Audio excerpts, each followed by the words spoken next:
What happened that morning on live television left the entire nation stunned. Michael Caine walked into ITV studios with quiet confidence, the kind only a lifetime of experience can give. The cameras glared, the crew whispered, and Lorraine Kelly smiled her rehearsed morning show smile, but the air felt heavy, the kind of stillness that comes before a storm. From the very first question, something was off. "Sir Michael," Lorraine began brightly, "after all these years, do you still see yourself as that simple boy from South London?" Caine smiled gently. "That boy never left me," he replied. She tilted her head, almost smirking. "Oh, come on now. You've lived in mansions for decades. Surely that boy's long gone?" The audience chuckled nervously. Caine didn't. His eyes sharpened. "Money doesn't erase where you start. It only proves how far you've walked."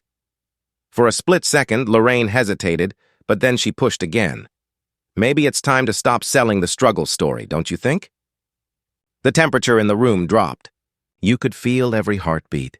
The polite conversation had turned into something else entirely, a clash between pretense and pride. No one yet realized they were witnessing one of the most uncomfortable interviews in British TV history. Lorraine forced a laugh. "Oh, Michael, you do love a bit of drama, don't you?" Caine leaned forward slightly. "It's not drama when it's truth," he said. "You call it a story. I call it life." She blinked, taken aback. "But surely after fame and fortune, that life doesn't define you anymore."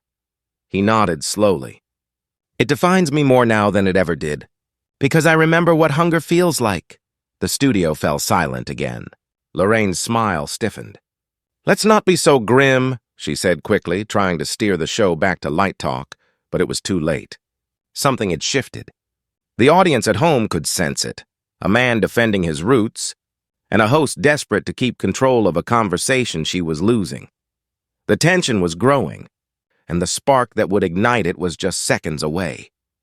Lorraine adjusted her cue cards, her tone turning sharper. "Do you ever feel," she asked, "that you play the working-class hero because it sells better than the real you?" Caine stared at her, silent for a moment. The crew looked uneasy. Then he spoke, each word deliberate. "The real me is that working-class hero." She laughed nervously. "Oh, come now, Michael. Audiences don't want to hear about hardship every time. They want inspiration," he smiled faintly. "Then maybe you don't know what inspires them." Lorraine blinked, caught off guard. He continued, voice steady but firm. "People aren't inspired by fairy tales.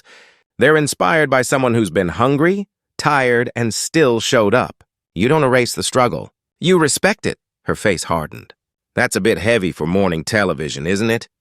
Caine's eyes narrowed slightly. "Truth doesn't check the time slot." The words hung in the air, sharp and cold. The studio audience sat motionless. Lorraine tried to recover, but her voice trembled. "Well, we seem to have hit a nerve." "No," Caine replied softly. "You just touched something real." It was no longer an interview. It was a battle for understanding. And Lorraine Kelly was clearly losing. Desperate to reclaim the show's tone, Lorraine forced a smile. "Michael, let's not turn this into a debate about class, all right?" He tilted his head slightly. "Why not?" "It's real. It's everywhere. You just don't like when someone reminds you." Lorraine shifted in her seat. "That's unfair." Caine leaned closer, voice low but powerful. "No, what's unfair is pretending respect is optional." The studio went silent. You could almost hear the cameras humming. Lorraine's face paled as she tried to respond, but no words came. Michael slowly removed his microphone, set it on the table, and stood. When a man can't speak his truth without being mocked, that's when the conversation ends. And with that, he turned and walked off set. The audience gasped. Lorraine sat frozen, eyes wide, her polished confidence cracked. The camera followed Michael Caine as he made his way to the studio exit. Every step calm, certain, unbroken. Just before leaving, he paused by the door and said quietly, "Never laugh at where someone started, because you might never survive where they've been." Then he was gone. The silence that followed was almost unbearable. Lorraine blinked rapidly, trying to regain her composure, but the damage was done. Within minutes, Clips began flooding social media. The legend walking out, the host left speechless. It wasn't anger that made him leave.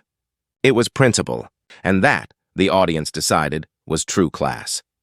Michael Caine didn't walk out for drama. He walked out for dignity.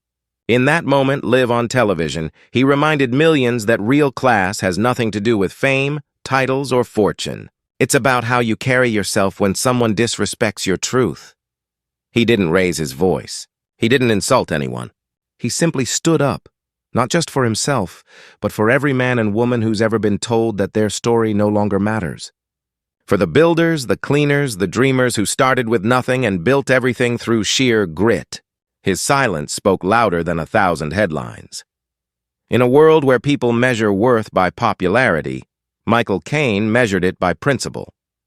He proved that walking away can sometimes be louder than staying and arguing. And in doing so, he reignited something the modern world is forgetting: respect. If you believe that true class comes from the heart, not the wallet, share this story. Let it echo beyond screens, into every home, every family that once struggled but never gave up. Let this moment remind people that being humble about your roots isn't weakness. It's pride. The kind the world desperately needs again. Because class isn't about designer suits or polished interviews. It's about character. It's about knowing when to speak and when to walk away. So today, remember Michael Caine, not as the movie star, but as the man who stood his ground.